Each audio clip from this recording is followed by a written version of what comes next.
안녕하세요. 제목 그대로예요. 이래저래 결혼 준비한다며 잡다한 일 많았지만 최대한 간략하게 써볼게요. 전 연고지는 인천, 직업이 자유로운 편인 병원 간호조무사예요.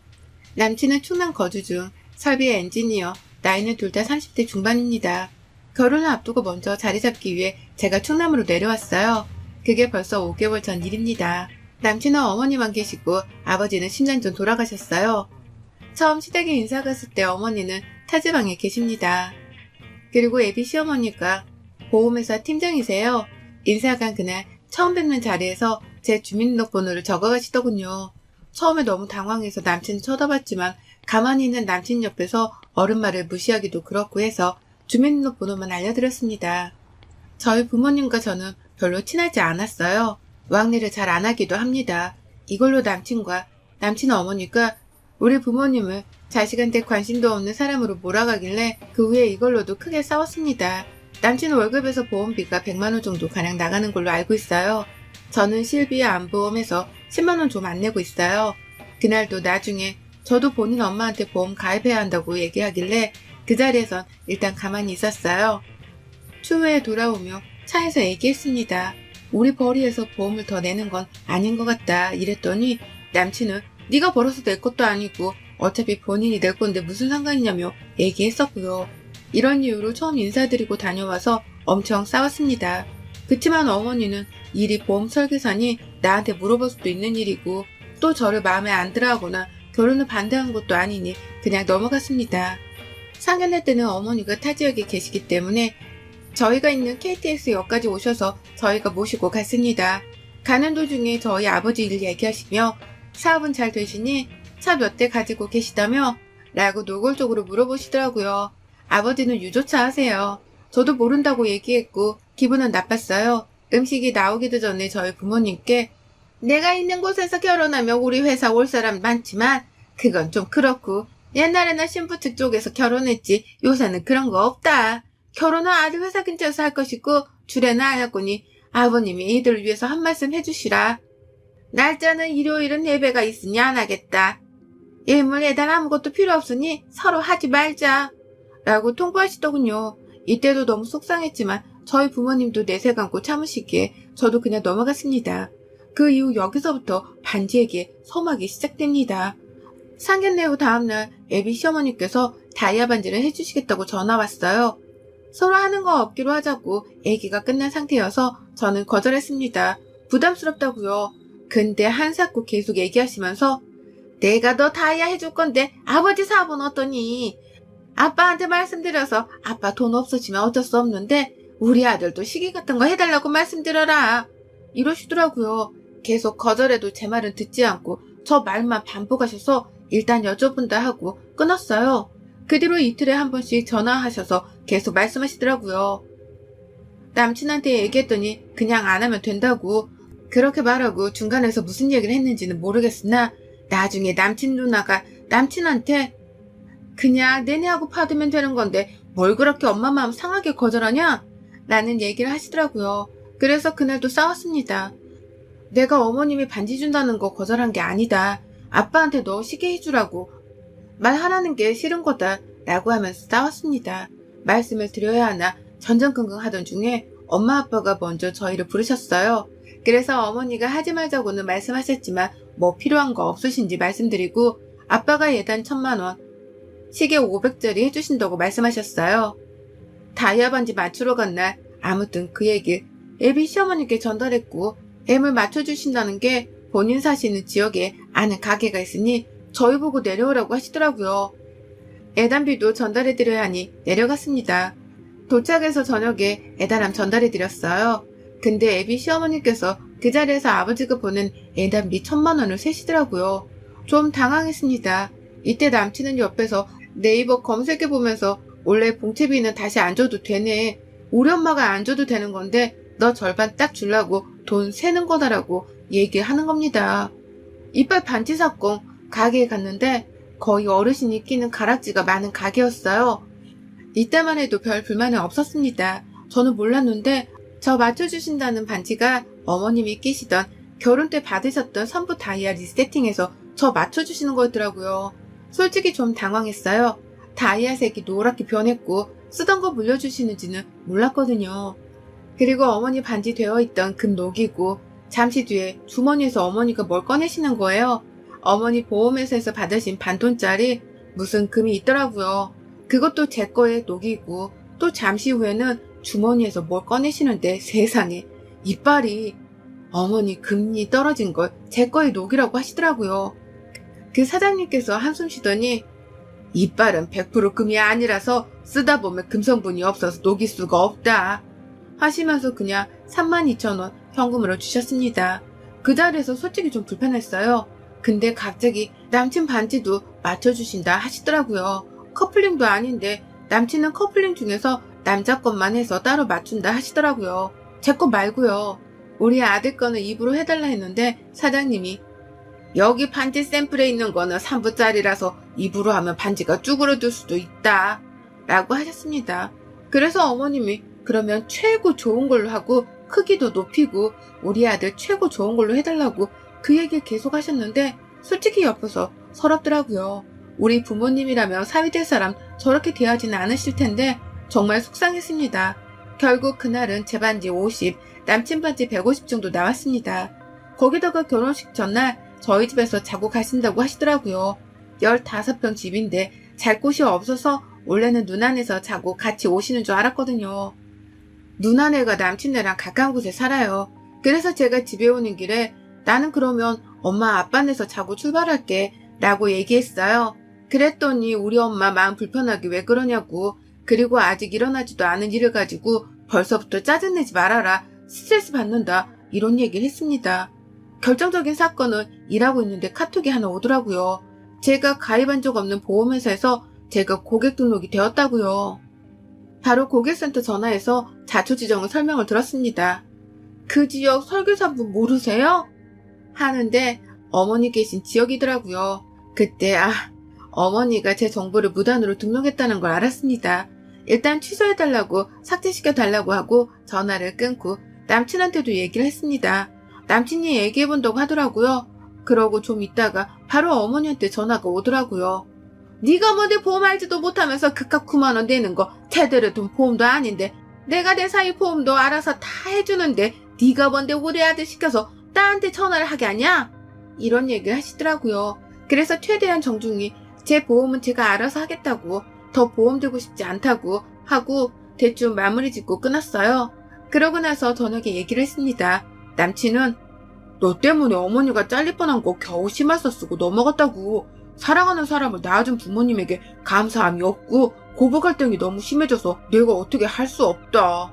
엄마가 결혼하지 말라고 난리라고 라며 헤어지자더라고요. 저도 더 듣고 싶지 않고 어처구니 없어서 알겠다 했어요. 저번 주 주말 엄마 생신 겸 모인 가족 모임에서 말씀드렸고요. 솔직히 지금 마음은 너무 홀가분해요. 그렇지만 아빠는 많이 화나시고 미리 얘기를 안 했다며 속상해 하시고 엄마는 지금도 전화하며 목소리에 울음부터 섞여 있습니다. 긴 글 읽어주셔서 감사합니다. 다른 건 다 괜찮은데 부모님하고 가족들한테 미안한 마음이 크고 파혼하길 잘한 거겠죠? 너무 심란하고 속상한 마음뿐입니다. 부모님 마음을 어떻게 위로해드려야 할지 제 머리로는 생각이 나질 않아요. 여러분의 고견을 듣고 싶습니다. 추가입니다. 댓글 감사합니다. 내용은 잘 봤어요. 왜 참았냐는 얘기들이 많은데 제가 남친보다 나이가 어린 것도 아니고 조건이 많이 떨어진다고 생각을 했기 때문이에요. 부모님께 결혼해서 잘 사는 모습 보여드리고도 싶었고 저는 저렇게 결혼 준비해본 게 처음이라 저게 비상식적인 거라고 생각을 잘 못했던 것도 있어요. 어머니가 결혼하지 말라 하시고 이런 얘기를 하신 걸 남친은 저한테 고스란히 전달했는데 그쪽 어머님은 그런 걸 모르시더라고요. 문자로는 우리 아들이 파혼까지 생각한다니까 네가 잘 달래고 나랑 잘 지낸다고 얘기하라고 잘 맞춰주라고 그런 얘기를 하시고요. 아무튼 시간 내셔서 쓴소리 해주신 분들께 너무 감사합니다. 앞으로는 이렇게 부당한 대우 참고 부모님 마음에 대못 박는 일 없도록 할게요. 애단 물어보시는 분들 많은데 그날 일요일에 엄반에서 오자마자 얘기를 했어요.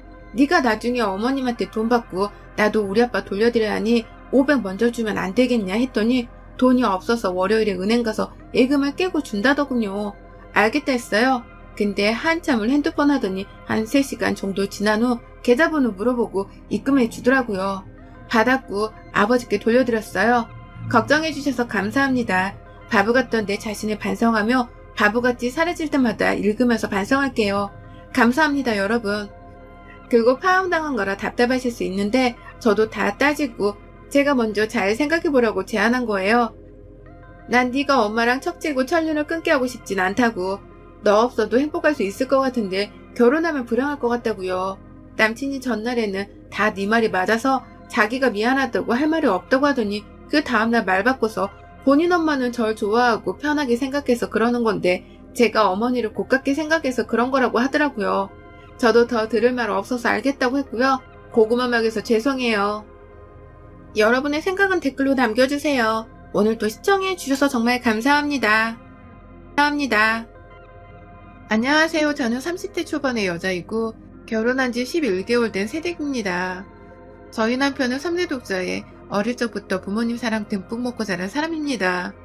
하고 싶은 거 하기 싫은 거는 철저히 본인 기준에 맞게 구분해서 살았던 사람인지라 강압적이고 강요적인 것을 못 견뎌하고 또 굉장히 싫어하는 사람이에요. 그렇다 보니 독자라 결혼도 빨리, 손주도 빨리빨리 보고 싶어 했던 시부모님과는 달리 이 사람은 결혼도 자기 멋대로 내키는 시기에 정말로 사랑하는 사람이 나타나면 운명적으로 하고 싶다는 꿈을 키워왔고 그 이상적인 꿈이 30대 중반이 되도록 실현되지 못하니 시부모님은 노후발대발에 아주 예간장을 녹이셨으나 운명적으로 제가 나타나면서 남편의 결혼을 결심했고 저는 노총각으로 저물 뻔한 남편을 구원해주며 유부남 대열에 올려놨습니다. 전 단 한 번도 이게 대단한 일이라고 생각을 해본 적이 없는데 제가 결혼하고 나니 아들을 살려줘서 고맙다고 몇 번이고 저에게 감사 인사를 한 시부모님을 보면서 뒤늦게요. 제가 한 집안의 장소를 구했다는 것을 알게 되었죠. 제 기준에서는 지극히 정상적인 나이였고 또 우리가 연애 결혼했다 보니 절대로 서두르거나 인위적인 결혼 과정이 없다고 자부를 했었는데 왜인지 시부모님의 태도를 보면서 남편이 주변에 계시던 부모님의 닥달로 결혼을 서두른 건 아닌가 싶어 제게는 다소 찝찝했던 대목이었습니다. 뭐 이것도 결혼을 하면서 신혼생활에 흠뻑 빠져드는 바람에 금세 잊어버리긴 했지만요. 하여튼 별난 집안이고 자식이 귀한 집안이구나 하는 걸 그때 알게 되면서 제 딴에는 시부모님이 원하시는 대로 해드리려고 노력을 많이 했어요. 누가 시키지도 않는데 시부모님께 번갈아가며 안부 인사도 자주 드리려 했고 이왕이면 신혼을 즐기되 하루빨리 아이를 갖고자 남편과 미리 대화도 많이 나눠보고 그렇게 뜻을 모았죠. 남들이 보기엔 그리고 제가 보기에도 문제될 것이 하나 없는 결혼생활이었고 내부적인 집안 스트레스가 없다 보니 남편이나 저나 둘 다 바깥일을 하며 힘들어할 것도 없었습니다. 오히려 더 힘내서 직장을 다니고 일에 집중하며 일과 가정을 다 잡고자 열심히 노력해왔어요. 그런데 그 와중에 잠시 잊고 지냈던 우리 별난 시부모님이 다시 등장을 하게 되었습니다. 이유는 정말 황당하게도 저희 친정식구 때문이었는데요. 미움을 받을 짓 한 번 한 적 없고 요즘의 저 같지 않게 시부모님께 얘기도 잘 떨며 전화도 자주 드리고 남편과 자주 찾아보며 며느리로서 할 도리를 열심히 지키고 살았던 제게 뜬금없이 친정 식구들이 복병이 되어버리고 말았습니다. 정말 이상한 순간에 이상한 계기로 트집이 잡혀버렸는데요. 저한테는 부모님과 2살 차이 나는 여동생이 하나 있어요. 저를 꼭 닮은 듯 닮지 않은 이 녀석 때문에요.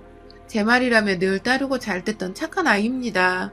학교 다니며 사고 한번 친 적 없고 공부는 또 얼마나 잘하던지 늘 1등을 놓치지 않았고 기대했던 대로 대학도 잘 들어갔어요. 다만 성격이 활발하지 못해서인지 대학을 들어가며 부모님께서는 전문 직종이나 공무원 등 동생이 남들 눈치 보며 기죽어 일하는 것보단 자기 자격증이나 철밥통으로 일할 수 있는 곳에 들어가기를 진심으로 원하셨고 그 얘기를 수도 없이 들었던 여동생은 자세히 말씀드릴 순 없지만 취업에 연달아 떨어지고서 진로를 자격증 따는 방향으로 정했었어요.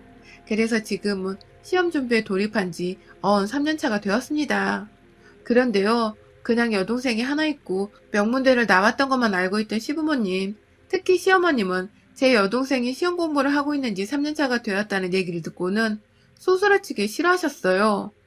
본인 머릿속에는 슬리퍼 질질 끌고 백수옷을 입고 공부를 하러 다니는 그 개그 프로그램 속에 노량진 고시생 모습이 떠올랐나 보더라고요. 아니, 그럼 어떻고? 또 아니면 어떻고? 원하는 일을 위해 공부를 하고 준비를 한다는데 사돈되는 양반이 싫어하고 경계를 할 이유는 도대체 뭐냔 말입니다. 밥을 먹다가 동생 얘기가 나와서 시험 공부를 하고 있다고 하니 밥을 먹다 말고 수저를 놓더니 세상에 완전 백수구나 라고 말씀을 하시던 시어머니의 주둥이부터 눈빛까지 싹 다 저는 지금도 잊을 수가 없네요. 마치 제 여동생이 남편한테서 그리고 저한테서 피라도 빨아먹을 것이란 듯이 남편을 바라보면서 넌 네 처제를 자주 만나니? 그런 거 자주 만나지 마. 하며 신경질을 딱 부리시는 모습 또한 제겐 충격이었고 배신감이 열이 받았네요. 다른 사람도 아닌 시어머니란 사람이 입에서 제 여동생을 비하하는 듯한 소리가 나오니 제 기분이 당연히 나쁠 수밖에 없었고 듣고 있던 남편도 흠칫 놀랬는지 요즘 그런 식으로 말하면 큰일 나요 엄마 하면서 며느리한테 손절당한 짓을 하지 말라고 눈치를 주더라고요. 그 말에 시어머니도 살짝 자신의 솔직한 입에 놀랬는지 아니 난 그냥 걱정이 돼서 아니 사돈 처제가 걱정돼서 라며 말을 돌리셨어요. 어느 부분에서 내 동생을 걱정하시는지를 모르겠으나 그날의 더러운 기분은 절대로 씻겨내릴 수 없었습니다. 시어머니는 자기 외동아들이 며느리 식구들 때문에 돈 뜯기고 발목 잡히고 뭐 그런 옛날 사고방식으로만 생각을 하시면서 제 친정 식구들을 못마땅히 했던 것 같아요. 저도 뭐 여동생이 대학 잘 나온 것 말고는 내세울 것이 없는 백수가 맞다 보니 백수 동생 둬서 어디 잘 살겠냐며 혼잣말로 화 몇 번 내고는 무시하려고 노력을 했습니다. 그런데요, 그때부터 시어머니는 혼자서 제 친정에 경계를 세우며 사돈이 정확히 하고 계신 일이 뭐였더라? 하면서 하고 있는 일과 벌리는 돈이 얼마나 되는지 등을 수시로 물어보셨고 분명히 실례인 일임에도 불구하고 저에게 친정은 가까이 두고 살면 안 된다 라든지 결혼하고 나서 여자는 시댁 사람인 거야 하면서 조선시대 시어머니 마냥 말을 하셨습니다. 엄연히 제게 친정은 내 울타리 있고 사랑하는 가족들인데 만나지 말라는 식으로 말씀하시던 어머님의 말씀에 저도 점점 반기가 들렸죠. 한두 번도 아니고 자꾸만 친정을 돈 가지고 이야기하는 것도 기분이 나빴고 결혼하면 여자는 시댁 사람이라는 터무니없는 무슨 말 같지도 않은 개소리를 짓거리시니까 슬슬 오기도 생겼고 열도 받았고요. 시어머니가 만날 때마다 혹은 전화를 할 때마다 친정을 무시하니 옆에 있던 남편도 점점 지 엄마를 닮아가는 건지 처제가 잘 안 풀리니까 엄마가 걱정돼서 그러는 거야 라고 말을 하거나 경제적으로 부족한 게 없는 분이시라 주변 사람들이 슬슬 신경이 쓰이는 거지 하면서 지 엄마를 두둔하는 말들을 하기까지 했네요. 저희 아빠는 지금까지 회사에서 몇십 년을 일을 하시다가 명예퇴직을 하셨고 퇴직금에다 연금까지 더해서 엄마랑 두 분이서 충분히 먹고 살고 여행도 간간히 가실 만한 돈을 가지고 계셨습니다. 욕심이 많은 분들도 아닌지라 지금 가지고 계신 자가 아파트 하나에 연금을 모아 가끔 자식들 용돈도 주시면서 그걸 행복으로 알고 사시는 분이시고요. 제 여동생은 시험 공부를 하면서도 자기 용돈은 자기가 벌겠다며 알바를 하고 공부를 하고 있습니다. 남편의 말대로 얼른 취업이 돼서 자리를 좀 잡았으면 좋겠지만 설령 그게 안 되더라도 본인의 실력이 그 정도인 것뿐이고 본인 삶이니까 알아서 살도록 저희 가족들을 내버려둘 생각이었습니다. 당연히 여유가 있는 제가 제 동생이니까 용돈도 좀 챙겨주고 맛있는 것도 간간히 사주곤 하겠죠. 하지만 이건 어디까지나 남이 아닌 제 친동생이기 때문에 제가 마음에서 우러나와 하는 행동들입니다. 하지만 시어머니는 출가 외인인 여자가 친정 식구한테 자꾸만 돈을 쓰는 게 아니냐는 불만과 함께 밥 잘 챙겨 먹으라고 몇 달에 한 번 만나면 5만원짜리 한두 장 쓰는 거 가지고도 오히려 지나친 선의가 아니냐고 궁시렁대고 고작 연금을 받아서 생활이 가능하냐면서 저희 부모님이 처지를 안쓰럽고 불쌍하다 하셨어요. 그것도 모자라 불쌍한 것도 나이 들면 결국 민폐이고 주책이라나 뭐라나. 아직 창창하신 저희 부모님의 치매부터 100세 노인 때를 걱정하면서 너는 절대로 우리 아들한테 니네 부모 요양 떠맡길 생각하지 마라 하면서 그 소리를 시아버지와 남편 앞에서 당연하다는 듯이 웃으며 말씀하시는데 와 진짜 서럽대요. 본인도 마찬가지로 벌어들이는 돈 하나 없고 시아버지의 연금에 의존해서 살고 있으면서 본인도 곧 늙어서 자식 부부한테 자기 몸과 마음을 의지하려고 할 거면서 똑같이 늙어가는 사돈을 향해서 한다는 소리가 있다이라니. 정말 심보가 못되고 얄팍한 것을 떠나서 참 치졸하고 못됐더라고요. 그런데 문제는 남편도 이 얘기를 하도 귀에 딱지가 않도록 듣다 보니 설마 그러겠어? 하면서 지 엄마 말을 공감하며 맞장구를 치고 내 편 하나 없는 이 시집 구석에서 나는 도대체 무엇을 원해 또 찾아오고 간간히 며느리라고 안부 인사를 드리고 있나 싶어 삶의 회한이 불현듯 밀려 들어왔습니다. 그러다가 제가 임신하게 되었어요. 전혀 준비를 하지 않고 있었는데 너무 갑작스럽게 그것도 결혼한 지 1년도 되지 않아 찾아와 버린 아가에 저나 남편이나 당황스러움과 동시에 기쁨이 컸죠. 아이가 생겼다고 하니 친정뿐만 아니라 시댁까지 아주 경사가 났고요. 제가 아이를 가졌다고 하니까 저희 엄마는 저 챙겨줄 반찬의 음식들까지 모조리 다 생각이 나서 쌌다며 집으로 바리바리 싸우셨고 그 바람에 저도 정말 몸 편하게 엄마가 해주신 반찬으로 끼니를 해결할 수 있었어요. 남편도 저희 엄마 음식이 맛있다고 참 좋아하는지라 무척 만족해 했고요. 그런데 그 사실을 시어머니가 아셨나봐요. 벌써부터 친정밥 얻어먹으며 부엌 일에 게으름 피우면 어떡하냐고 임신한 며느리한테 전화가 와서는 화부터 내시더라고요. 친정 식구들한테 불편하게 자꾸 집에 오지 말라고 전화라고 임신한 와이프 챙기느라 자기 아들 예민할 텐데 스트레스 주게 하지 말라며 저희 친정 부모님이 눈치가 없고 생각할 줄을 잘 모른다더군요. 네 동생도 언니 임신했다고 집에 쫄래쫄래 와서는 밥 얻어먹고 돈 얻어타고 가는 건 아니겠지? 하면서 가소롭다는 듯이 말씀을 하시는데 와 나 진짜 시어머니고 뭐고 나불거리지 말고 닥치라면 욕 한 바가지를 해주고 싶더라고요. 순간 제 기분이 컨트롤이 안 돼요. 어머님 임신한 사람은 저고 예민해도 제가 어머님 아들보다 100배 1000배는 더 예민합니다. 이런 소리 하실 거면 전화하지 마세요. 하고 끊어버렸어요. 당연히 시어머니는 노발대발 난리가 나셨고 남편한테 전화해서 제가 예의 없게 전화를 끊고 훈계질을 했다며 고자질을 하셨고 집에 들어온 남편은 어딘가 꿍에서는 자기 엄마한테 왜 그렇게까지 말을 했냐고 섭섭하고 실망이라더군요. 그래서 제가 밥을 먹다 말고 밥그릇을 남편한테 던지며 말했습니다. 니네 엄마가 내 가족들 무시하고 내 가족들 밥도 얻어 처먹지 말라더라. 그 소리 듣고도 너는 네 엄마 편을 들고 싶냐? 하면서 나머지 반찬들까지 던져버리려다가 우리 엄마가 해주신 반찬들이라며 겨우 참고서 도로 냉장고에 넣었습니다. 그날 후 남편도 자기가 오해를 했다는 걸 알고는 저한테 미안해 죽으려 했고 전 뭐 이 사람과 당장 이혼을 할 것도 아니고 뱃속에 애가 있으니 얼른 잊고 또 떨쳐버리려 했죠. 그러다가요 임신한 거 알고도 한동안 코로나며 공부 때문에 저와 만나지 못하던 제 동생이 새해가 되어 얼마 지나지 않아 뜬금없이 언니가 보고 싶다며 연락이 왔습니다.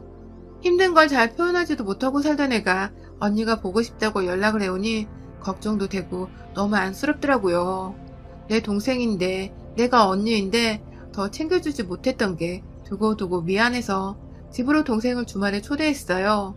다행히 남편은 진작부터 약속이 잡혀있던 주말이었고 저는 그 사이 혼자 시간을 보내보려다가 제 동생을 불러서 따뜻한 집밥이라도 해주며 오랜만에 수다를 떨어보려고 했죠. 남편도 좋은 시간 보내라고 돈을 쥐어주며 커피 한 잔씩이라도 사 먹으라고 했고 저는 저대로 고맙다는 표현을 했고요. 우리 부부는 각자 일하면서 각자 월급 관리에 각자 부모님과 가족들을 챙기기로 이미 진작에 합의를 했었고 또 저는 그에 반해 며느리라는 이유로 시부모님께 지금껏 남편보다 배 이상으로 시댁에 돈을 많이 써오기도 했었습니다. 시어머니 연락 오면 잘 보이고 싶은 마음에 어머님 용돈이요 하면서 20만원 용돈도 몇 번이나 더 챙겨드렸었고요. 남편도 그걸 알고 있다 보니 지난번 제가 밥그릇 던지면 화를 낸 후부터는 더 조심하면서 제 친정을 함께 챙겨주려는 노력을 조금씩 하던 터였어요. 커피 사 먹으라고 쥐어준 돈도 어떻게 보면 저에게 미안한 마음이 있던 남편의 표현이기도 했죠. 그래서 고맙게 받았습니다. 그렇게 동생은 집에 왔고 비록 엄마가 차려준 익숙한 반찬들이 대부분이었으나 고기도 사서 구워주면서 오랜만에 수다를 떨고 즐거운 시간을 보내고 있었는데요. 안 와. 시엄마가 연락도 없이 주말에 아들이 집에 없던 소리를 듣고는 저희 집에 찾아왔더라고요. 갑자기 밖에서 띵동거려 나가보니까 손에 아무것도 든 거 하나 없이 문을 언제 열어주나 하며 빈정이 좀 상해가는 얼굴로 서있던 시어머니는 집에 들어오자마자 마주한 제 여동생을 보고는 잠시 1초간 얼음이 되셨어요. 그러고는 글쎄, 아니 코로나로 난리인데 이렇게 집에 와도 되는 거야? 하면서 누가 봐도 제 여동생에게 왜 왔냐는 식의 질문을 하시더군요. 그럼 본인은요? 본인은 왜 이 시국에 황금 같은 주말인 거 뻔히 알면서 며느리 혼자 있는 집에 와서는 난리냐고요. 제 동생한테 하는 쓴소리가 거슬려 표정 관리가 되질 않았습니다. 마지막으로 어머니랑 통화를 했던 것도 제가 전화하지 마세요 하면서 끊었었는데 시어머니는 그것에 대해 사과하러 온 건지 아니면 싸우러 온 건지 전혀 감을 잡을 수가 없었습니다. 그러던 중 시어머니는 제 여동생을 부엌에 내버려 두고서 저를 거실로 부르더군요. 그리고는 한다는 말이 너는 저번에 전화를 그렇게 끊고는 연락 한 번 없니? 하면서 훈계질을 하시더니 급기야 아휴 나는 네가 이렇게 속 편하게 살고 있을 줄 알았음 오지도 않았다. 동생 부르고 밥 먹이고 아주 팔자 폈네 라고 하더라고요. 저도 자꾸만 제 귀에 거슬리는 소리를 해대시는 시어머니가 더 이상 예쁘게 보이지만은 않더라고요. 늙어도 곱게 늙어야지 말이야. 눈에 쌍심지를 켜고서 어머님 왜 오셨어요? 하고 물어보는데 시어머니가 글쎄 내가 이럴 줄 알고 왔지. 백수 여동생의 잘난 거 없는 친정에 아주 내 새끼 집에서 등골을 빼다 먹여주는구나 하면서 손으로 자기 가슴을 막 치는데 아우 진짜 열불 터지대요. 친정이나 시댁이나 가지고 있는 재산은 비슷하고 시댁은 단지 백수인 자식 하나 없을 뿐 그렇다 해도 저희 남편도 그리 대단한 직장에 대단한 스펙을 지니고 사는 사람도 아니었는데 이놈의 할망구는 그저 3대 독자란 이유로 아들아들 거리더니 지 자식만 잘나고 귀한 줄 알고서는 자꾸만 제 여동생을 백수라 걸고 넘어지며 짐짝 취급을 하는 겁니다. 그것도 하필 여동생이 몇 달 만에 언니 보고 싶다고 집에 와서는 겨우 집밥 얻어먹으며 언니랑 모처럼 수다를 떨고 있는데 사돈어른이라는 사람이 집에 무작정 찾아와서는 한다는 말이 자기를 백수라고 비아냥거리는 것과 더불어 우리 집안은 잘난 거 하나 없다고 무시를 하다니 저뿐만 아니라 그 자리에 있던 제 동생도 무지하게 충격을 받고 기분이 상했을 겁니다. 밥 먹다 말고 졸지에 눈치 없이 놀러와 식량이나 축내는 회방꾼이 되어버렸다고 생각을 한 건지 제 동생은 또 그걸 아무런 대꾸도 못한 채 죄송합니다 하면서 울먹이며 자기 짐을 챙겨 나가려 하더라고요. 이제 겨우 앉아서 밥 몇 숟가락 뜬 애를 안 그래도 평소에 여기저기서 기죽어 다녔을 애가 다른 사람도 아닌 언니 집에서 이렇게 상처받고 떠나려 하니 어느 언니가 어느 장녀들이 이걸 가만히 지켜보겠나요. 막 폭발을 하려는데 우리 시어머니가 제대로 짚어주더라고요. 글쎄 집을 나서려는 제 여동생한테 사돈처녀 집에 가서 어머니께 똑바로 전해요. 딸은 시집가면 이제 딸도 아닌 거야. 잘 사는 애 주변에 얼쩡거리지 말고 둘째 딸 간수나 잘하라고 해 라고 말씀을 하신 겁니다. 동생은 급기야 이 소리를 그냥 흘려듣는 게 맞는 건가 싶어 집을 나서려다 말고 저를 한 번 더 쳐다봤고 저는 이내 동생의 팔을 잡아 끌어다가 다시 집 안으로 들여왔습니다. 그리고 이내 시어머니의 팔을 끄집어 당겨 현관 앞으로 맨발로 쫓아냈고 어머 얘가 미쳤나봐 하면서 팔 아프다고 발악하는 시어머니를 향해 아휴 쪽팔려 죽겠으니까 제발 네 아들 앞에 좀 그만 나타나 하고는 소파에 놓여져 있던 시어머니 핸드백을 들고 나와서 시어머니 면전 앞에 던져버렸어요. 백을 맞을 뻔한 시어머니는 어머머 얘가 진짜 미쳤어 하면서 더 흥분을 하시는데 그런 시어머니를 제대로 열받게 하기로 작정을 했습니다. 신발장 한 켠에 놓여져 있던 알코올 세정제를 갖다가 미친듯이 뿌려대며 제발 좀 꺼지라고 너 같은 시엄마 돈 거 쪽팔려서 어디 나가서 얘기도 못하고 산다 하며 쥐라를 했고 급기야 뿌려대는 세정제의 뚜껑을 열어다가 안에 든 용액을 확 시어머니 가슴팍에 뿌려버렸습니다. 진한 술 냄새인지 알코올 냄새가 막 진동을 하는데 시어머니는 제대로 충격을 받았는지 현관문을 붙잡고 그 상태로 절 경계에 찬 눈빛으로 쳐다보기만 하더라고요. 그런 시어머니께 마지막으로 신발장 안에 방향제로 쓰고자 다 먹고 남은 에스프레소 가루를 넣어둔 일회용 마스크를 깨끗하게 털어다가 재활용한다는 마음으로 시어머니 얼굴에 씌워줬습니다. 어머님, 우리 부모님이 당신보다 연금을 받으면 더 많이 받고 서울에 자가 아파트도 있으시고 제가 다달이 용돈도 두둑히 챙겨드려요. 제 여동생도 제가 앞으로는 우리 남편 월급에서 까는 한이 있더라도 용돈은 직접 챙겨주려고 해요. 어머니 걱정하시던 그거 제가 한번 다 해볼게요. 라며 약 올리며 말을 하니 시어머님은 기가 막히다면 자꾸만 헛기침을 하고 저와 여동생을 번갈아 쳐다보다가 제가 한 병 더 까드리겠다며 새 알코올 세정제를 신발장 안에서 꺼내려 하자 황급히 제 집안을 나가셨어요. 물론 저는 나가서 엘리베이터를 기다리던 시어머니 앞에 놀래키며 문을 열고 나가서 남은 알코올 세정제까지 두 발 위에 뿌려드리고는 3대 독자 끊기는 역사적 순간이네요.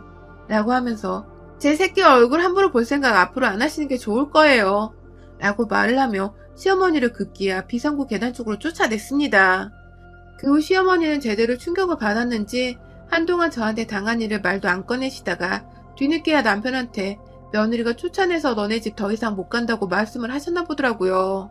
그런데 그 와중에 제 동생이 언니 생각한다며 저희 남편한테 전화를 해서는 또 형부네 엄마가 자기한테 한 뻘소리들을 울면서 사람이 어쩜 그리 못되셨냐고 충격받았다는 듯이 말을 해준 덕에 평소 저희 집안을 무시해왔던 자기 엄마 행적을 잘 알고 있던 남편은 이번에도 결국 자기 엄마의 잘못이고 입방정에서 비롯된 일이라고 생각을 제대로 하고는 시어머니 편을 한번 들어주질 않은 채 저한테 진심으로 사과하기 전엔 집에 찾아올 생각도 말고 태어날 아기 볼 생각도 하지 말라며 단단히 일렀다더군요.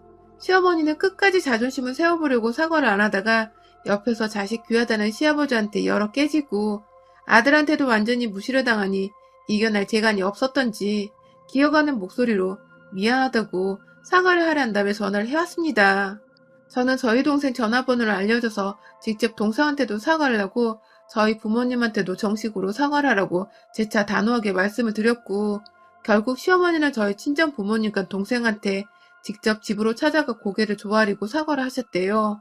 물론 그 후로도 제가 시엄마 연락을 안 받고 있고 바쁜데 자꾸 전화하지 말라고 신경질을 부리기도 해서 시어머니가 더 이상은 저한테 연락이 오지도 않고 집으로 찾아올 생각도 감히 못하고 계신답니다.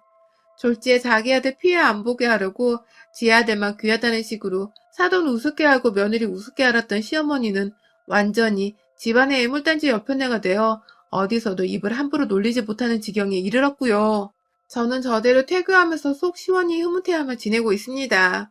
한 번 더 제 집안 우습게 알고 무시하려고 하면 그땐 진짜로 시엄마고 뭐고 지 손주 성인 될 때까지 얼굴 한 번 안 보여줄 거예요. 전 한다면 하는 사람이니까요. 여러분의 생각은 댓글로 남겨주세요. 오늘도 시청해주셔서 정말 감사합니다. 안녕하세요. 저는 올해 32살인 경기도 주민이자 예비 서울 시민입니다. 제가 예비 서울 시민이라고 표현을 한 이유는 바로 결혼을 앞두고 있는 신혼집을 차릴 곳이 서울이기 때문인데요. 쭉 초중고 그리고 대학까지 이곳에서 나오고 나서 취직을 한 후에도 출퇴근을 하며 살았던 제가 결혼을 하게 되면서 도시 이동을 살다 처음 해보게 되어 상당히 준비할 것도 많고 생각도 많았었습니다. 그 생각 중에는 결혼과 새 도시에 대한 새 출발이라는 설렘 혹은 기대감도 많이 있었고요. 그와 동시에 제가 지금 사연을 쓰는 이유인 걱정과 불편함도 상당히 많았습니다. 차근차근 사연을 적어나가 보겠으니 화내시면서라도 재밌게 읽어주시기 바랍니다. 저는 사내에서 만난 남자친구와 결혼을 앞두고 있습니다. 저희는 같은 부서에서 같은 사원으로 입사를 한 입사 동기이며 지금껏 내내 같은 사무실 내에서 일을 하며 매일같이 보고 있는 사이예요. 뭐 처음이야 다들 똑같겠지만 저도 회사 입사를 하고 나서 일 적응하고 욕심나는 마음 채워보겠다고 의욕이 불타서는 거의 일만 하면서 살았습니다.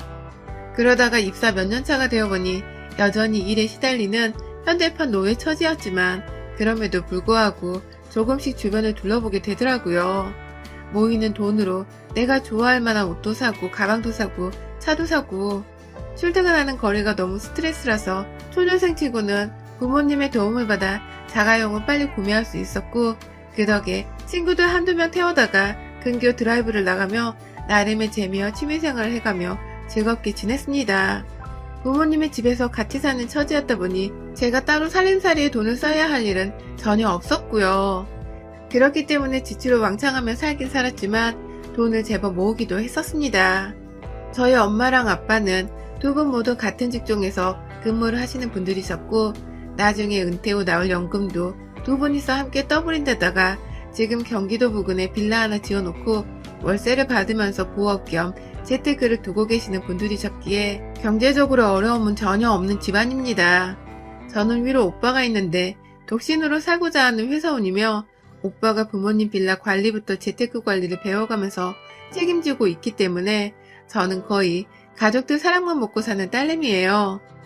그런데 제가 무슨 이유에서였는지 모르겠지만 같이 입사하고 한 사무실에서 보던 제 남자친구한테 어떠한 계기 없이 사랑에 빠져버렸어요.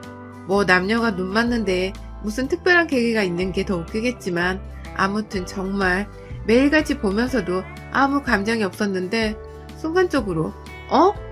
하면서 심장이 쿵 하더니 급기야 쿵쾅쿵쾅 대면서 떨리기 시작하더라고요. 홧김에 고백을 해버렸고 정말 홧김에 남자친구도 저와 같은 마음이었는지 확답을 오케이로 해버린 바람에 저희는 얼렁뚱땅 입사일에 연애를 제대로 못해보고 살다가 연애를 하게 되었어요. 뭐 돈 벌려고 회사를 다니는데 뭐 좋을 거 있다고 사랑을 하나 싶어서 연애는 당연히 어느 하나 눈치채지 못하게 정말 비밀로 꼭 유지를 하면서 철통보안을 지며 살았습니다. 퇴근하고도 이왕이면 회사의 정반대편의 장소에서 데이트를 즐겨 했고요. 매일 평일에 만나는데도 주말이면 주말이라고 또 만나서 데이트를 했네요. 처음에는 제 차로 파주나 영종도 쪽으로 드라이브를 가기도 했었고 나중에 남자친구가 차를 사고 나서 거의 저를 먼저 데리러 왔기 때문에 남자친구 차를 타고서도 여기저기 잘도 여행을 다녔습니다. 30을 넘겨가면서까지 연애를 하고 있었다 보니 자연스럽게 결혼 얘기를 하게 되었어요. 워낙 요즘 결혼을 안 하려고 하는 사람들도 많고 경제적인 이유 때문에 못하는 경우도 많다고 해서 그간 씀씀이를 보나 차나 옷차림을 봐도 절대로 돈이 없으면 없지 많아 보이지 않던 남자친구에게 먼저 결혼 얘기를 꺼내본 적이 없었습니다. 하지만 제가 30이 넘기고 주변 친구들 중에서 결혼하는 애들이 많아지다 보니 여러 번 결혼식장에 가는 모습을 남자친구가 보게 되었고 제가 남의 식장에 갈 때마다 부럽다는 표정을 엄청 심하게 지었는데 한두 번 정도 남친이 먼저 부러워? 너도 하면 되지 하면서 저를 떠보더라고요. 그때부터 작년까지 쭉 저를 떠보면서 간을 보던 남친도 저와 함께 결혼하고 싶은 마음이 강해진 건지 자연스레 서로의 가족들에게 소개를 하거나 가족 모임에 참석할래? 하는 질문을 건네보이면서 함께 모이는 자리를 마련했습니다. 저는 저희 엄마 생신 때 처음으로 남자친구를 데려갔고 남자친구는 자기 생일 때 자기 자취방에 가족들을 부를 건데 함께 오라고 해서 작년 9월에 저도 처음 인사를 드리게 되었어요. 남친의 자취방은 굉장히 작습니다. 오피스텔이긴 한데 복층이지만 위층은 아예 사람이 설 수 없는 크기라서 저도 몇 번 올라가 본 적이 없고 아래층에는 팔을 벌려도 그것보다 짧은 주방 하나, 화장실, 그리고 거실 공간이 함께 있어요. 남자친구가 시부모님이랑 하나 있는 누나를 불렀고 저는 회사 마치고 곧바로 출발한다고 했지만 10분 정도 늦게 도착을 했는데요. 들어가는 길에 전날 미리 사놓은 남친 케이크까지 들고서는 도착을 했더니 그 첫 만남을 지금도 잊을 수가 없네요. 정말 제 또래로 보이는 여자, 그러니까 저에게 애비 형님이신 분께서 들어오는 저를 위아래로 훑어보시고는 대박! 이렇게 늦는다고? 라고 하더군요. 제가 어디서 놀다 온 것도 아니고 회사 퇴근하자마자 오늘 지 생일이라고 반차 쓰고 집에 먼저 간 남자친구 없이 혼자서 불이 나게 케이크 들고 달려왔더니만 처음 보는 사람한테 한다는 말이 늦었다고 핀잔을 주는 것이었습니다. 속으로 나 찍혔나 보다 하는 마음으로 얼굴에는 땀이 흐르는데 숨을 헐떡이며 겨우 숨을 고른 채 들어갔더니 애비 시부모님의 표정도 그닥 좋지 못했어요. 왠지 좋게 보고 싶은데 옆에서 신우이가 먼저 초를 치는 말을 해댄 바람에 기분이 센 것 같았습니다. 옆에서 남자친구는 일 끝나고 오면 이거보다 늦어야 하는 게 정상인데 뛰어와서 이렇게 일찍 도착한 거야 하면서 늦지막히 제 편을 들어줬고 그제서야 애비 시아버지부터 시어머니까지 일하는데 생일 축하하러 온다고 고생이 많았다면서 저를 맞이해 주셨어요. 하지만 그 와중에도 애비 시누이는 바로 통성명을 하고 말을 놓더니 이내 제가 사들고 간 케이크를 낚아채듯이 가져가서는 초를 꽂으면서 케이크는 예쁜 거 사왔네. 센스는 있는 애인가 봐. 라고 말을 하더군요. 네, 이 모든 말들은 제가 바로 눈앞에 있는 상황에서 벌어진 말들이었습니다. 저는 그 소리를 들으면서 제가 다 기분이 민망하고 황당한 것을 꾸역꾸역 참고 있었고요. 첫 만남부터 말을 놓더니 저를 평가하는 듯이 말을 뱉어내는 그 특유의 재수없는 말투가 참 짜증이 나고 싫었지만 더 참기로 했어요. 저는 남자친구가 좋았고 우리는 결혼을 할 것 같은데 굳이 예비 시댁으로부터 미움을 받고 싶지 않았거든요. 그리고 그날 시누이는 밤이 늦은 시간까지 약 3시간 정도의 시간 동안 별 얘기를 다 했습니다. 제가 경기도에 사는지라 다음날 출근하기 위해서 다시 회사로 가서 제 차를 끌고 집으로 가야 했어요. 그래서 오래 있을 수는 없었고 남자친구들과 생일상을 먹은 뒤에 남자친구가 저를 회사 앞까지 바래다주고 제가 회사에서 제 차로 옮겨 타려고 했는데 집에 가야 할 시간이 다가올 때쯤 예비 신우가 저한테 그러더라고요.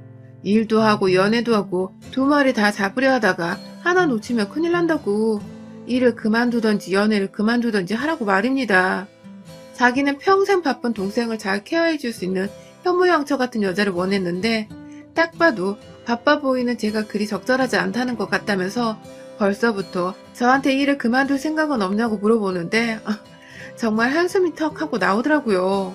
이건 뭐 남친을 통해서 짐작조차 못했던 신우의 모습이었던지라 제가 뭐라 말을 해야 할지 모르겠더라고요. 둘 다 일을 하면서 사내 커플로 만났는데 그 좋은 회사를 둘이 같이 다니고 있는 것만으로도 대단한 일인데 그만두라니요.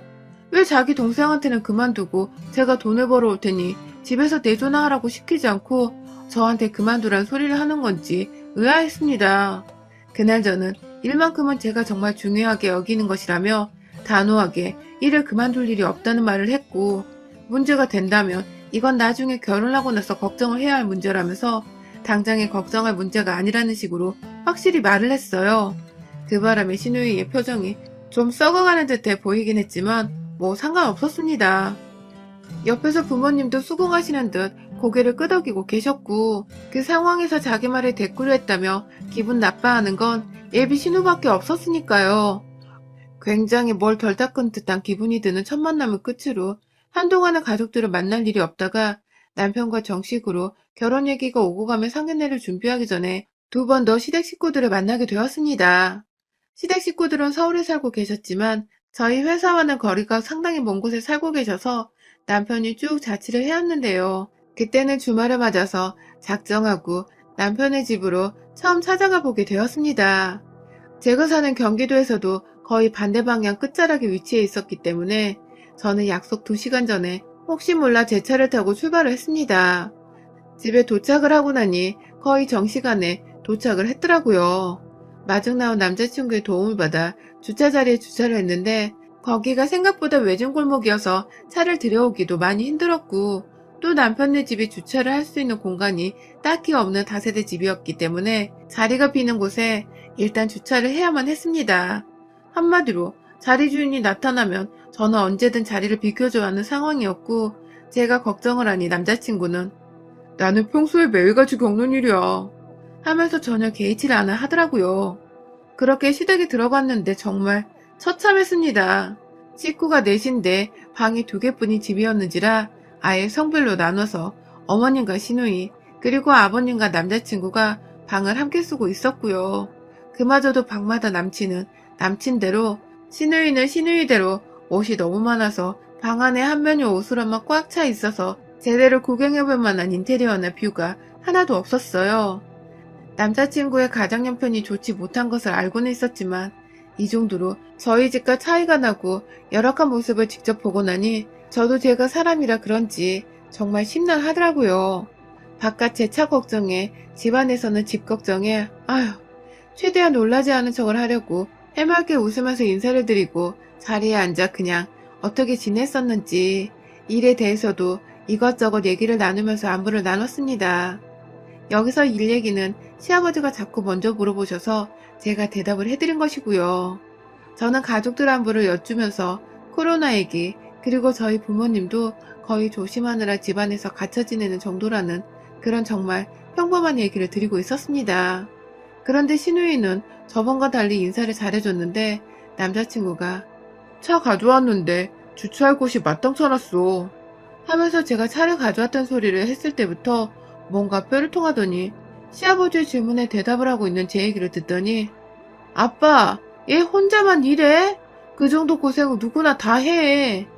하면서 또 저번과 다르지 않는 12조로 말을 하더군요. 제가 뭐 재택근무 없이 출퇴근을 하느라 매일 불편하지만 다행히 출퇴근은 차로 하고 있어서 전염에 대한 당장의 걱정과 위험은 덜한 편이라고 말을 했는데 그걸 듣더니 아니 그럼 지하철로 출근하는 뚜벅이는 어쩌라는 거지? 라고 말을 하는 겁니다. 아휴, 제가 그걸 뭐 싸우자고 말을 했겠나요? 시비 걸려고 한 말이 아니라는 거 분명히 알 텐데 꼭 말을 저렇게 짜증 이빠이 나게 짓거리는 게 참, 이건 뭐 누님이신지라 제가 애비 시부모님 앞에서 제대로 개길 수도 없고 말이죠.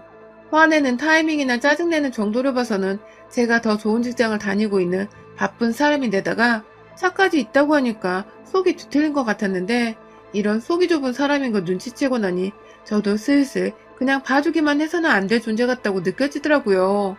뭐 다행히도 그날은 제가 예비 시부모님과 더 많은 대화를 나눴기 때문에 신우랑은 그닥 깊은 대화를 나눌 일이 더 없었습니다.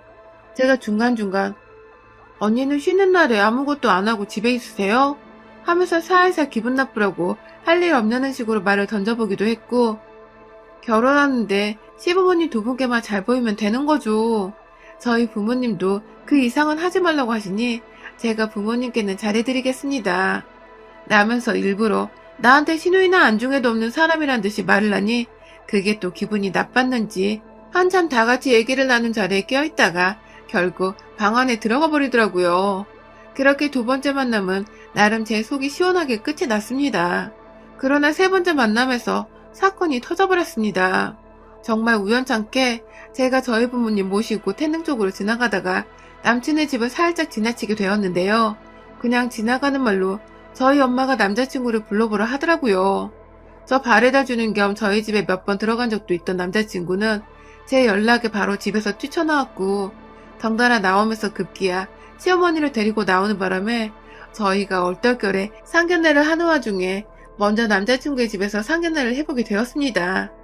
남친은 집이 좁은데 저희 식구를 다 들여도 괜찮냐며 저한테 눈치를 주면서 어쩌냐고 했는데 남친이 그렇게 나오니까 제가 막 더 미안하고 안쓰러운 마음이 들더라고요.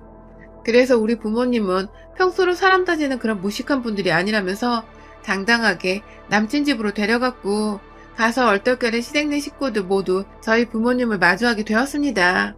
시어머니는 막 차를 내어오시겠다고 분주하시고 아빠는 시아버지랑 다행히 대화가 잘 통하셨는지 또래의 아저씨들이 나눌 수 있는 그냥 소소한 안부와 인사를 건네면서 나름 분위기가 화기애애했습니다. 하지만 단 한 사람, 이 집안에서 제가 절대로 간과하고 넘겨서는 안 되는 우리 시누이가 있었죠.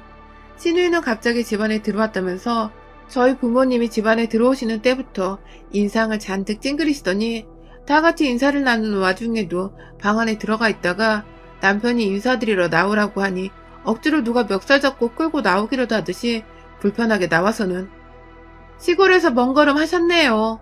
라고 하더군요. 응? 시골? 정말로 순간 잘못 말을 한 건 줄 알았습니다. 경기도에서 왔는데 시골이라니? 경기도에 있는 수도권 지역만 해도 분당부터 인천, 수원, 안양, 뭐 쭈르륵 있는데 이 여자는 거기가 다 산기슭에 위치한 시골인 줄로 아는가 보더군요.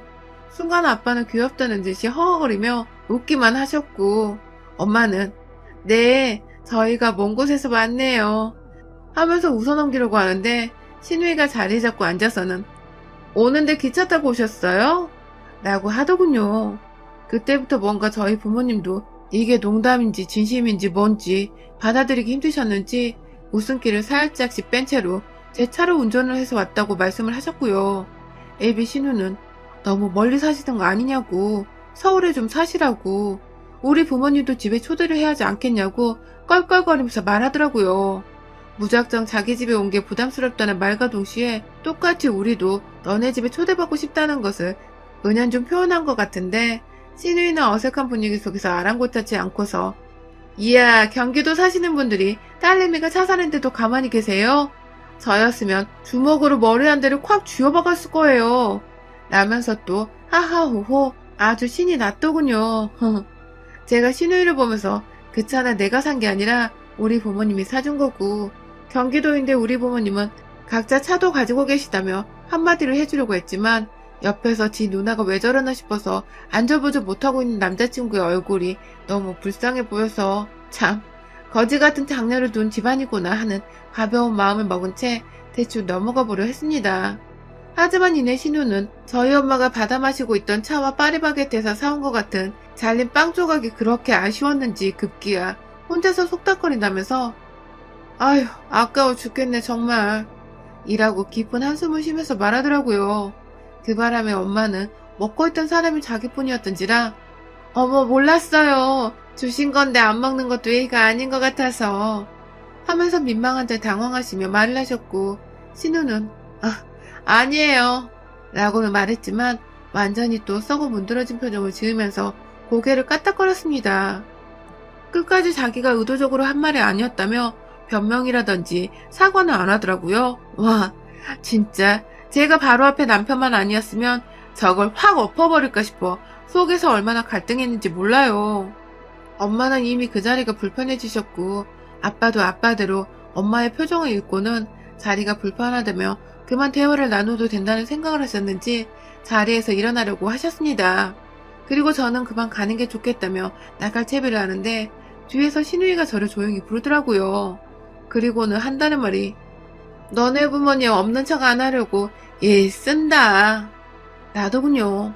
제가요. 정말 그 소리를 듣자마자 웃으면서 입가에서 욕이 튀어나오려는 걸 정말 눈으로 쏘아대면서 겨우겨우 참아내고 있었는데요. 그걸 남편이 들었는지 제가 뭐라 말을 해보기도 전에 저를 억지로 데리고 나가버렸습니다. 그 바람에 저희 엄마 아빠와 밖에서 다시 만나 얼떨결에 그 상태로 차 시동 걸고 그 집을 벗어났죠. 집에 가는 길 내내 운전을 하느라 남친한테서 오는 문자를 확인할 수 없었고 엄마도 뭔가 기분이 많이 찝찝하셨는지 가만히 창밖만 바라보셨고요. 저는 미친듯이 밟아서 집까지 도착을 하고는 곧장 방 안에 들어가 핸드폰을 확인했는데 남친이 자기 누나가 하는 얘기를 다 들었다며 지금 집에서도 누나 입방정 가지고 난리가 났다고 하더군요. 아무래도 시부모님도 신우이가 자꾸 입으로 건방 떠는 게 예의 없어 보이고 불편하셨던 것 같아요. 하지만 그것만으로는 제가 절대로 그냥 용서할 수 없었습니다. 우리 엄마랑 부모님을 건드린 쌍년을 제가 그냥 넘기는 건 말이 안 된다고 생각을 했어요. 바로 그 다음날 주말에 남친에게 우리 집으로 초대를 한다고 했습니다.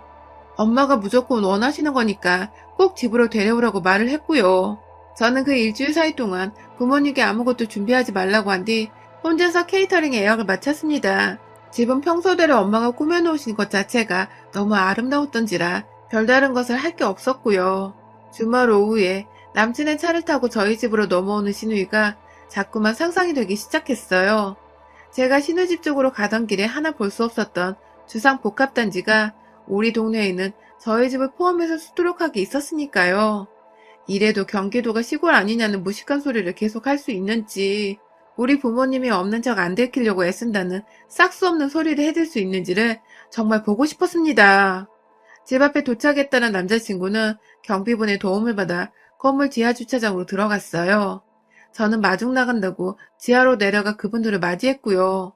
오는데 별일 없었냐고 물어보는 신우이는 이미 오는 길에 충격을 받았는지 말이 없었고 시부모님은 집이 이렇게 좋냐면서 건물이 너무 예쁘더라 하면서 들어오는 순간부터 기분이 좋아 입이 벌어지셨더라고요. 뭐 살림 넉넉한 며느리들이면 본인들 형편에 좋은 거니까 아무래도 제가 더 마음에 드시는 것 같았습니다.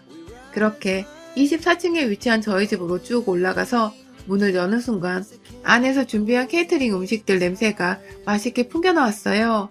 들어가자마자 작은 거실과 부엌과 방 2개가 다 보였던 그 집과 달리 저희 집은 긴 복도를 지나서 거실에 나타났는데 예비 시댁 식구들을 데리고 거실로 들어가자마자 보이던 인천의 풍경이 제가 봐도 참 기가 막히더군요. 뒤에서 신우이는 이미 기가 팍 죽어서 눈 돌아가기 바쁘고 시부모님은 부엌에 있던 저희 부모님과 바쁘게 인사를 하시는 와중에 부엌에 가득 차려져 있던 음식에 아주 입이 또 떡 벌어지셨습니다. 엄마는 자연스럽게 손을 씻으라고 화장실로 한번 안내를 하고는 다시금 부엌에 와서 음식들을 가져가며 식탁에 가서 드시라며 막 말을 전달하고 있었고요. 어머님은 화장실 한번 가는데 한참 걸렸네 하면서 집이 넓다는 걸 우회적으로 표현하시며 이런데 살아보면 소원이 없겠다며 이번에는 창가를 막 구경하며 경치를 내려다보기 시작했습니다. 그 와중에 에비신우의 표정은 계속해서 똥 씹은 듯이 구겨져 가고 있었고요. 저는 일부러 신우이를 향해 아주 교묘하고 지속적으로 경기도가 무식한 사람들이 모르니까 시골이라고 하는데 여기 말고 분당도 그렇고 웬만한 사업 부자들 아니고서는 못 사는 아파트가 정말 많아요. 하면서 신우이가 했던 말에 대해 반박하듯이 약을 올렸고요. 저희 집은 이것 말고도 빌라 한 채를 가지고 있어요. 사람들 월세 주고 있는데 저희 오빠가 관리하다가 귀찮으면 저한테 맡기기도 하곤 해요. 하면서 아주 허세 처바른 채로 기름 둥둥 떠다니는 느끼하지만 아주 당당히 제 자랑을 해댔습니다. 너는 그런 부모 없냐는 식으로 감히 내 부모를 네가 먼저 건드렸느냐 하는 식으로 아주 꼬시다는 마음으로 신나게 제 자랑을 했다가 신우이를 향해 마지막 비수를 날렸어요. 언니, 내 방 구경해볼래요? 언니는 방 없잖아요. 라고 해버렸습니다.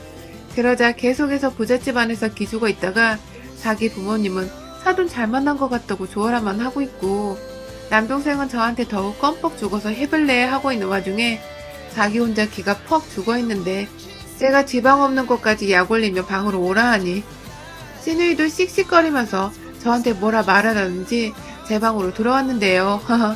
제 방은 제가 미술작품 보는 걸 좋아하라 해서 거의 전시관처럼 벽면에 그림들을 잔뜩 걸어놨거든요. 들어오자마자 헉하게 보여지는 화려한 작품들에 눈이 돌아가는 듯 사방을 보더니 이내 저한테 자랑 좀 그만해 하고 말을 하는 신우이를 저는 이런 건 자랑이 아니라 타고난 거야. 너 같은 애들한테는 배알이 꼴려서 자랑처럼 들리겠지만 나 같은 애들한테는 이게 그냥 삶 자체야. 라면서 아주 좋다고 막 웃어 제꼈습니다. 내가 남친이랑 결혼을 해도 다른 사람은 다 도와줘도 너 하나만큼은 죽을 때까지 가난해서 못 벗어나도록 도움을 일절 주지 않을 거라고. 그러니 네 방 하나 못 가지고 살면서 감히 내 부모 가지고 돌먹이고 지랄 떨지 말라면서 신우이를 제 방 가운데에 세워놓고는 뱅글뱅글 돌면서 뼛속까지 가난한 년이라고 약을 올렸고요.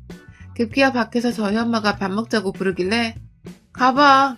넌 뭐 쳐다도 못 봤겠지만 호텔식 케이터링으로 특별히 불쌍한 너네 부모님 호강하시라고 시켜본 거야. 라면서 어깨 한번 툭 치고 밖에 나오니 이내 제 방에서 나오던 신우이가 그냥 엄마 나 먼저 가 하면서 집을 나가버리더라고요. 나가는 것도 문을 어떻게 여는 줄을 몰라 버벅대길래 제가 뒤에서 그 꼴을 구경하고 있다가 아휴 전자 도어락 여는 것도 모르고 여태 얼마나 힘들게 산 거야 하면서 문을 열어주니 눈에 눈물이 가득 고여서는 그냥 후딱 나가버리더라고요. 물론 나가서 엘리베이터 기다리는 모습까지 보이게 쪽팔렸는지 겁도 없이 여기가 몇 층인 줄 알고 그냥 비상구 계단으로 문을 열고 나가버리길래 내려가는 길이 참 힘겹겠다 싶었습니다. 물론 제 속에서는 아주 통쾌하고 주제도 모른 채 꼴에 남동생 하나 뒀다고 신우이질을 하려고 한 예비신우를 본격적인 상견례를 하기도 전에 완전히 물을 먹여주며 주둥이를 아예 다물어버리도록 만들어놨고요. 결국 시부모님은 지 딸이 혼자 집에 가던 말던 저희 부모님과 상견례 날짜를 잡자고 바쁘게 대화를 하셨고 그렇게 저희는 그날 다시 모일 날짜와 장소 약속까지 다 잡아놓고는 양가 부모님의 결혼 허락을 대놓고 받아버렸습니다. 저 그 얄미운 신우이의 진짜 올케가 되게 생겼습니다. 아마 결혼하고 나서는 더 철저하게 무시를 하던지 제가 돈으로 약을 올려주면서 한 번 더 쓸데없이 콧대를 세우려고 지랄을 한다면 그 바닥난 자존심이 더 떨어질 구석이 분명 있다는 것을 다시금 알려주려고 해요. 여러분의 생각은 댓글로 남겨주세요. 오늘도 시청해주셔서 정말 감사합니다. 입니다. 입니다. 입니다.